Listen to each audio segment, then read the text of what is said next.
You ever think you know someone so well that you'd bet your life on them, and then one moment shows you were completely wrong?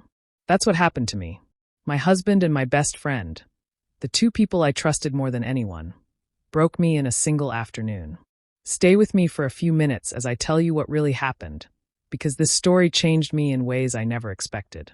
And if it touches something in you, don't forget to like, share, and subscribe. It helps more than you can imagine. My name is Evelyn Rhodes, but people call me Evie. I'm 31, an interior designer from Colorado, and until that day, I thought my life was perfect. My husband Caleb was everything I wanted: charming, kind, and funny. We'd been married for 5 years, together for almost 8. And then there was Marissa, my best friend since nursing school. She was like the sister I never had. We were always together: dinners, weekend trips, even family holidays. The three of us were inseparable. I used to smile watching Caleb and Marissa joke around. I loved that they got along so well. It made me proud, even grateful, that the two people closest to me liked each other. I never thought anything about it. Why would I? Trust was the air I breathed. That Tuesday afternoon, I came home early from a client meeting. I remember holding a bag of Caleb's favorite takeout, planning to surprise him.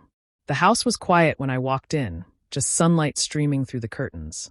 I called his name, but no answer. I started down the hallway, thinking he might be in the living room. That's when I heard laughter, soft, familiar laughter. Hers. And then his voice, low and warm in a way that made my heart stop. I took another step, and what I saw made the world tilt. Caleb was sitting on the couch, shirt half unbuttoned. Marissa was beside him, her hand resting on his chest, both of them smiling like the world didn't exist. They didn't even notice me at first. My mind went blank. My chest felt tight, like I couldn't breathe. For a second, I thought maybe I was dreaming. But when Caleb finally turned and our eyes met, I saw the truth. It wasn't an accident. It wasn't a mistake. They had been doing this for a while. I didn't scream. I didn't cry.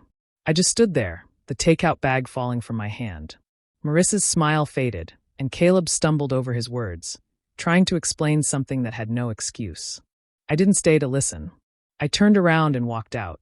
That's how betrayal sounds, not loud or dramatic. It's quiet. It's the sound of a heart cracking in silence. That day, my marriage ended, but I didn't know yet. It was also the day my new life began. I didn't shout. I didn't throw a single thing.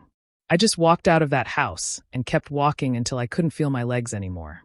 My mind was blank, my heart numb. The only sound I heard was the wind and my footsteps on the driveway. Behind me, Caleb was yelling my name, but his voice sounded far away, like it was coming through a fog. I got into my car and drove with no direction. The city lights blurred through my tears until I ended up at a small roadside motel.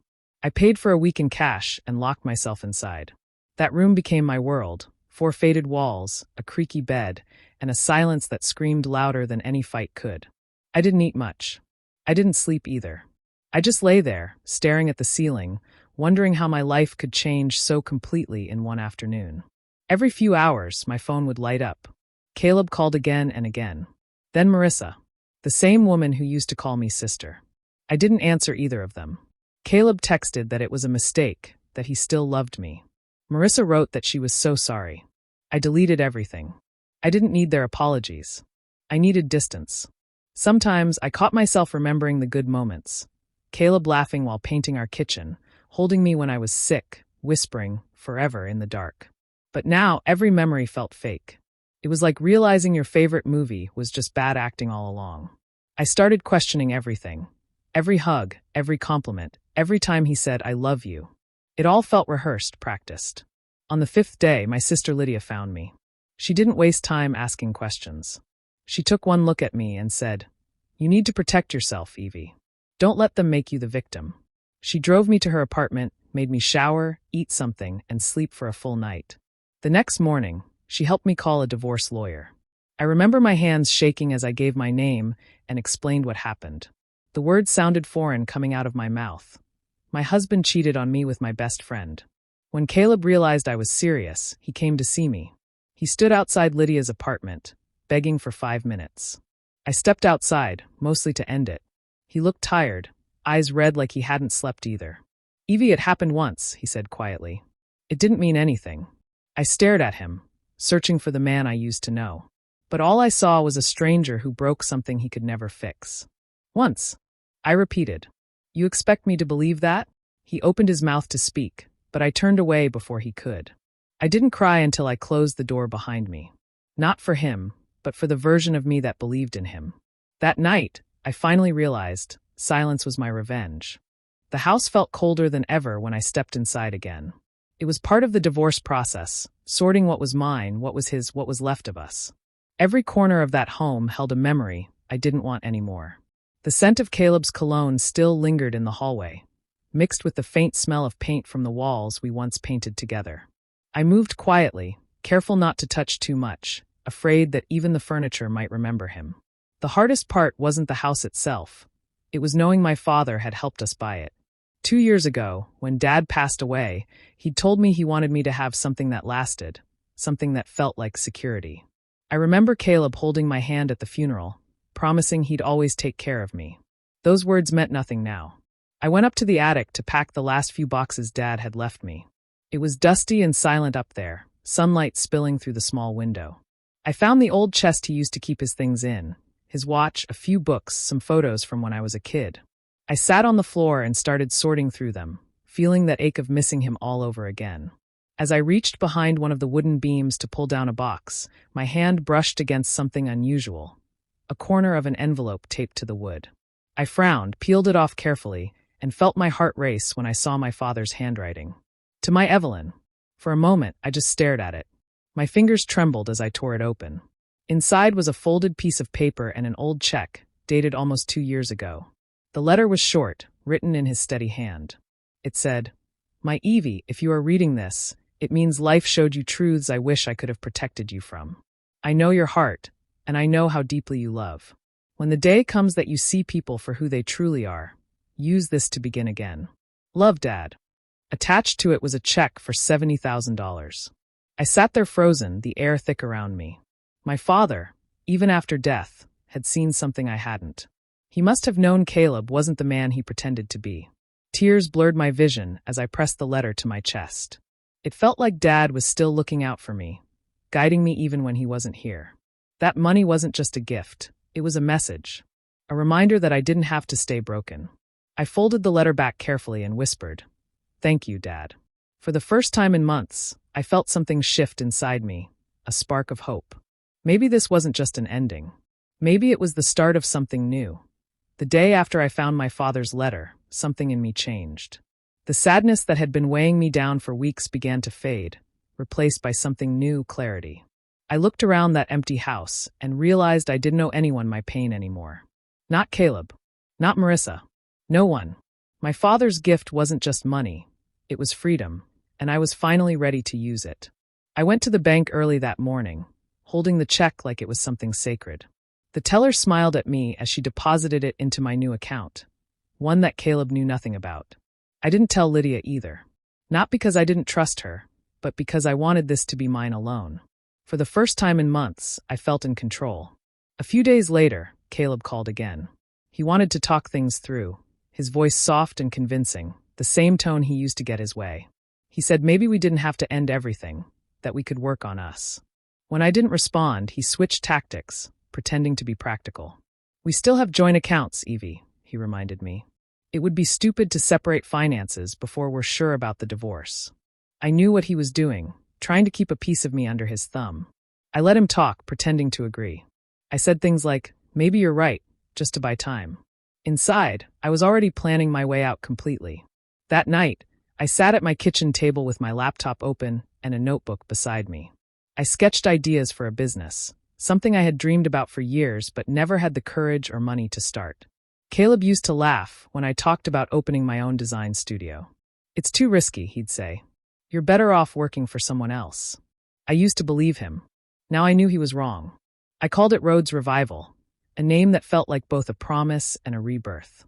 I wanted to create a space that reflected transformation, turning broken things into something beautiful again.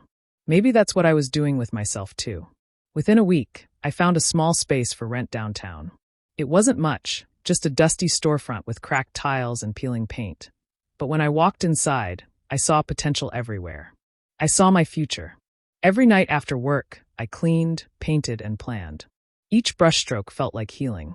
Each wall I fixed made me stronger. I didn't tell Caleb. I didn't tell anyone. Let them think I was broken. Let them believe I was hiding away, crying over what they did. The truth was, I wasn't hiding, I was rebuilding. Quietly. Strongly. My revenge wasn't loud or cruel. It was simple.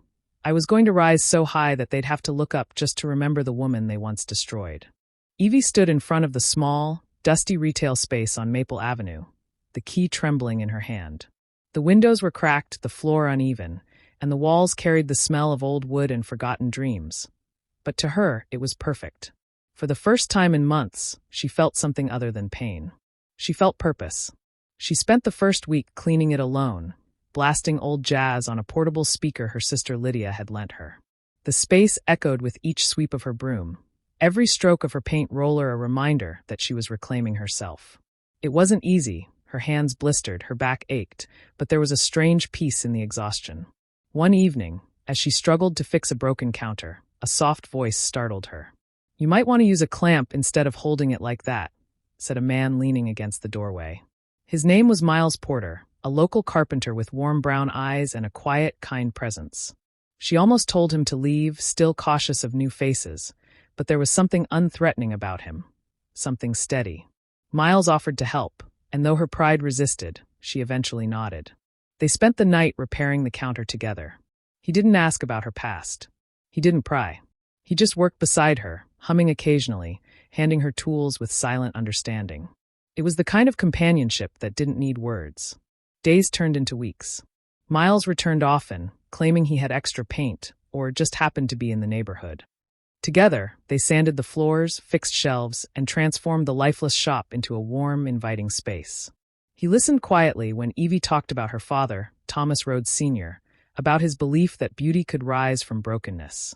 Miles would simply nod and say, "Then that's exactly what you're doing here." Word of Evie's new project spread around Boulder. Some neighbors came to peek through the windows. And somehow the news reached Caleb. One afternoon, her phone buzzed with a message from him. "So that's what you're doing with my money?" She stared at the screen for a long moment before typing back, "No, Caleb. I'm building with my father's." She didn't hear back. On the day Rhodes' revival finally opened, Evie stood outside in a white linen dress, her hands shaking not from nerves but from pride. The golden sign above the door gleamed under the sunlight, Rhodes' Revival, Interiors with Heart. Lydia hugged her tightly. Miles stood nearby, smiling softly. Evie looked around the space she had built with her own hands and whispered to herself, "Dad, we did it." And for the first time since her world had fallen apart, Evie didn't feel broken anymore. She felt reborn. Caleb once walked through life with the confidence of a man who thought he'd never fall. His construction company, Rhodes & Sons, had always been the pride of Boulder. Clients trusted him. Friends envied him. But now, whispers began to replace the compliments. Clients weren't getting their projects finished. Bills weren't being paid. Checks were bouncing. It started small, a few negative reviews online, a couple of angry homeowners complaining about unfinished kitchens and false promises. Caleb brushed it off, blaming delays, blaming workers, blaming everyone except himself. But then, one of his biggest clients threatened to sue after discovering that their funds had mysteriously disappeared. That's when the truth began to unravel. Marissa. The same Marissa he had betrayed Evie for. The woman he once called his escape. She had been quietly draining his accounts for months. Designer bags, luxury trips, a secret credit card in his name. Caleb confronted her one evening, his face red with rage. "You stole from me," he shouted. Marissa just laughed, tossing her hair back.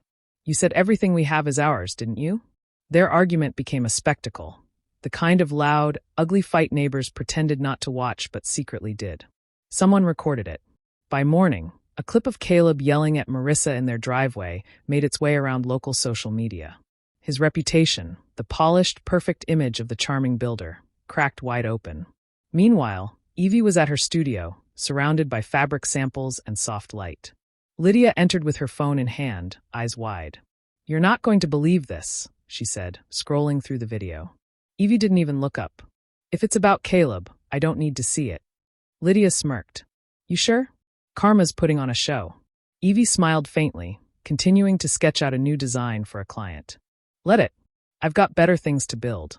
Her words were calm, but deep down, something in her soul exhaled. The woman who had once been shattered by betrayal was now standing on her own foundation, strong, steady, and quietly watching the same storm that once destroyed her now destroy them. Over the next few weeks, Caleb's company lost more clients. Rumors spread faster than he could control them. Marissa left, of course, taking what little she could. He tried calling Evie once, maybe to apologize or maybe just to feel in control again, but she didn't answer. Instead, she spent her evenings in her studio, sipping tea, the soft hum of music playing in the background. For Evie, it wasn't about revenge anymore.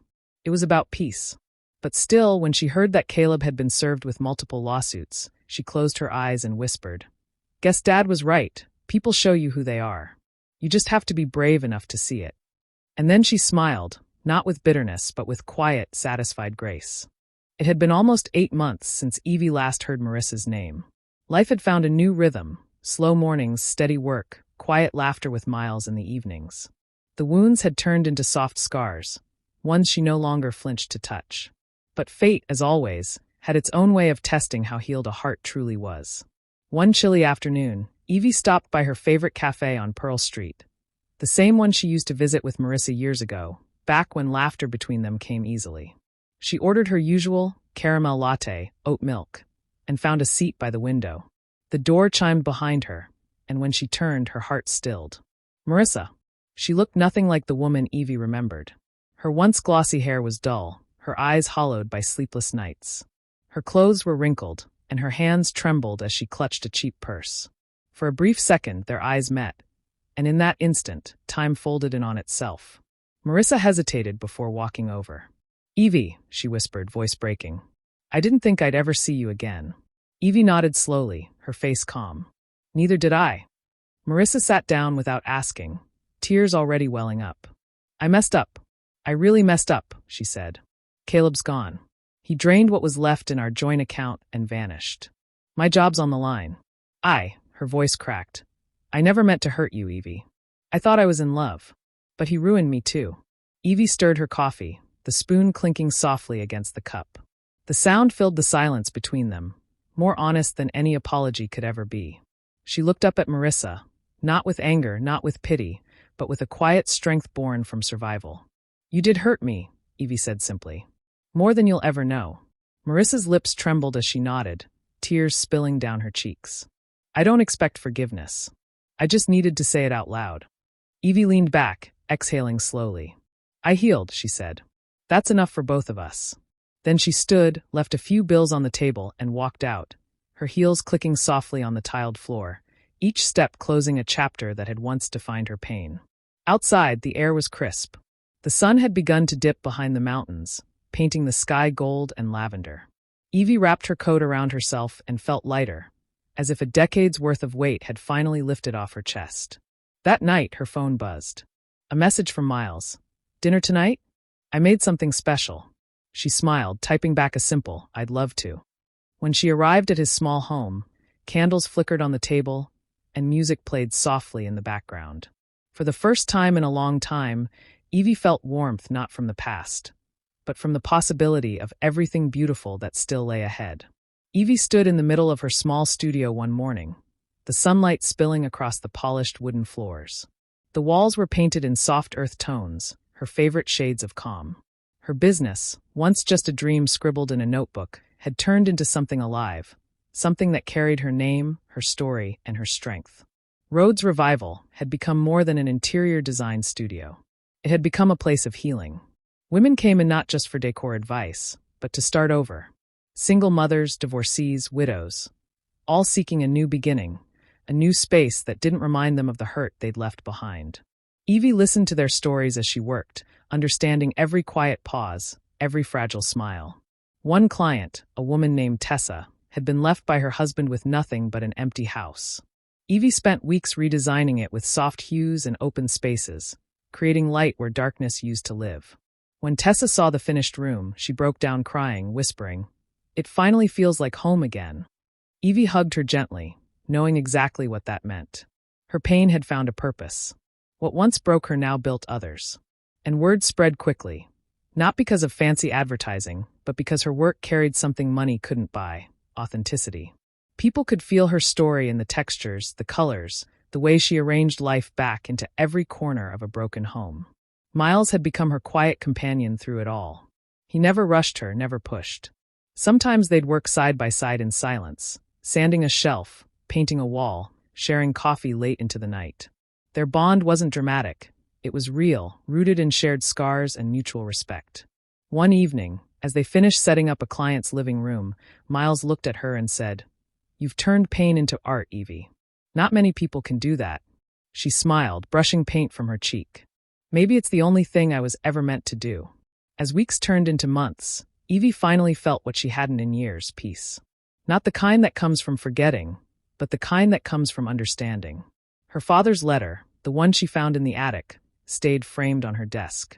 She often read it when she needed grounding. For when you finally see people for who they are, and start over, she finally understood what he meant. The money wasn't just a gift. It was freedom disguised as foresight.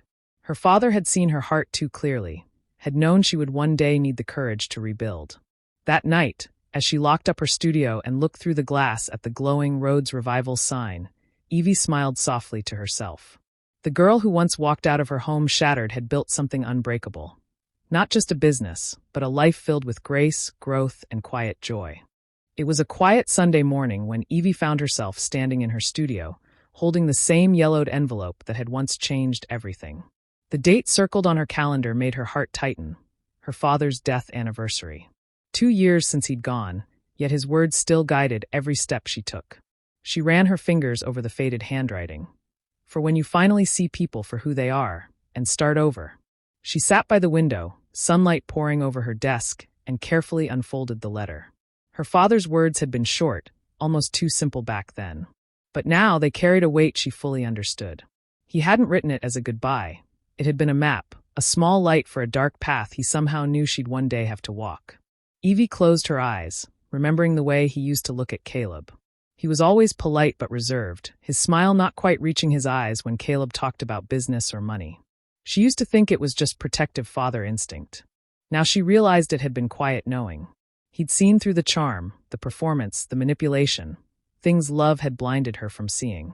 Tears slid down her cheeks, not from pain this time, but from gratitude. Her father had saved her in ways she didn't recognize until long after he was gone. He'd left her the strength to start over, disguised as a check, hidden behind a wooden beam. A silent promise that she would find her way, even when everyone else turned their backs. Evie took out a blank sheet of paper and a pen. For a moment, she just sat there, unsure where to begin. Then she started writing, not to mourn, but to thank. "Dear Dad," she wrote softly, "I finally understand. You didn't just give me money. You gave me a second chance. You saw what I couldn't, and you trusted me to find my strength when I needed it most. I used your gift to build something new, something honest, something beautiful. I hope you're proud. I think you would be." She paused, her tears dripping onto the paper, leaving tiny dots that blurred the ink. She smiled through them, folded the letter gently, and looked around her studio. The plants, the designs pinned on the wall, the life she had built with her own 2 hands. Later that afternoon, she climbed the narrow stairs to the attic above her workspace. The air was warm and filled with the scent of old wood. She reached behind one of the beams, the same spot where her father had hidden his note years ago, and slid her letter there. "Your turn to wait for someone," she whispered with a small smile. As she climbed down, the sunlight caught the edge of her desk, illuminating both her father's old letter and her new one.